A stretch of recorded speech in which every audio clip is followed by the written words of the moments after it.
पहिले तपाईँ यो पुरै भिडियो बिना स्किप गरेर हेर्नुहोस् र तपाईँ कमेन्ट गर्नुहोस् तपाईँलाई यो जानकारी कस्तो लाग्यो, राम्रो हो नराम्रो हो, विद्यार्थीको लागि के कसो भनेर कमेन्ट गर्नुहोस्। 82 वैशाख 11 गतेदेखि सञ्चालन हुने जुन कक्षा 12 को परीक्षा छ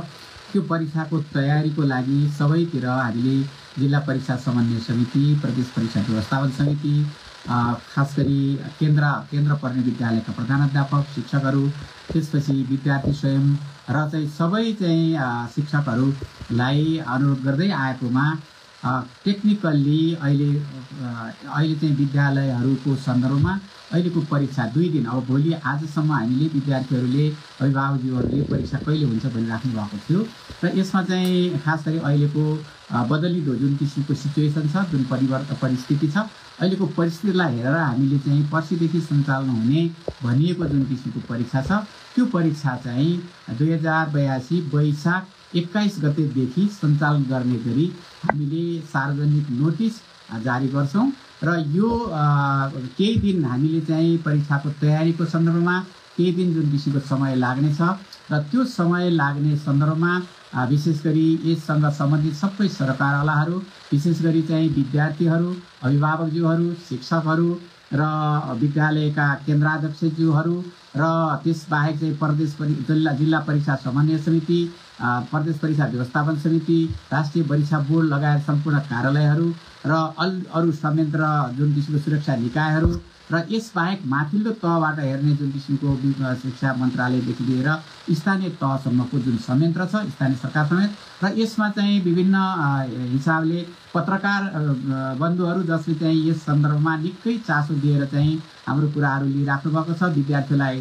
विशेष गरी सूचना दिइराख्नु भएको छ, सबैप्रति चाहिँ म अनुरोध गर्न चाहन्छु कि यो चाहिँ परीक्षा सार्दाखेरि परेको चाहिँ सबैलाई परेको असरबाट चाहिँ राष्ट्रिय परीक्षा बोर्ड क्षमा प्रार्थी छ र विशेष गरी हामीले परीक्षा भनेको अत्यन्तै संवेदनशील विषय हो र यो संवेदनशील विषय भएको कारणले हाम्रा बालबालिकाहरूले यो परीक्षा दिइसकेपछि यसको नतिजापछि विश्वविद्यालयमा भर्ना हुने र अन्तर्राष्ट्रिय रूपमा छात्रवृत्ति प्राप्त गर्ने यो एउटा चाहिँ जुन किसिमको अवसरहरू छ, यी सबै अवसरबाट समयमै परीक्षा भएन भने यसबाट वञ्चित हुन जान्छन्। त्यसो भएर पनि यो परीक्षालाई सम्पन्न गर्नको लागि सबै शिक्षकहरूले यो परीक्षालाई सम्पन्न गर्नुपर्ने हुन्छ र त्यसो भएर पनि मैले चाहिँ पुनः फेरि के अनुरोध गर्न चाहे भने यो समय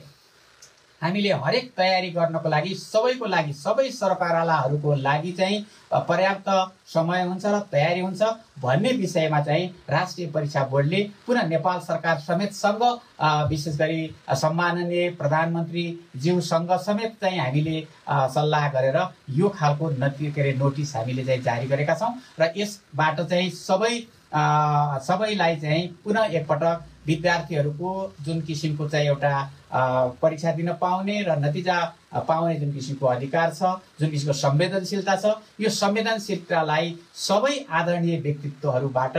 यसको सहयोग हुनेछ र अब सबै मिलेर हामीले चाहिँ यो विद्यार्थीको परीक्षालाई सहज र एउटा शान्तिपूर्ण वातावरण चाहिँ सृजना गर्नको लागि सबैसँग म पुनः हार्दिक अनुरोध गर्न चाहन्छु र हामीले 2082 जुन वैशाख 21 गतेदेखि हुने गरी जुन किसिमको हामीले परीक्षा चाहिँ सञ्चालन गर्ने कुराहरू चाहिँ हामीले राष्ट्रिय परीक्षा बोर्डले जुन निर्णय गरेको छ र त्यो निर्णयलाई चाहिँ हामीले भोलिको चाहिँ राष्ट्रिय परीक्षा बोर्डको वेबसाइट र अरू सार्वजनिक निकाय र विभिन्न मिडियाहरू मार्फत पनि हामी सार्वजनिक गर्नेछौँ। यति कुरा मैले निवेदन गर्न चाहे। हस्, धन्यवाद। च्यानलमा नयाँ हुनुहुन्छ भने च्यानल सब्स्क्राइब गरी भिडियोलाई लाइक गरी भिडियो सेयर पनि गर्नुहोला आफ्नो साथीहरूलाई।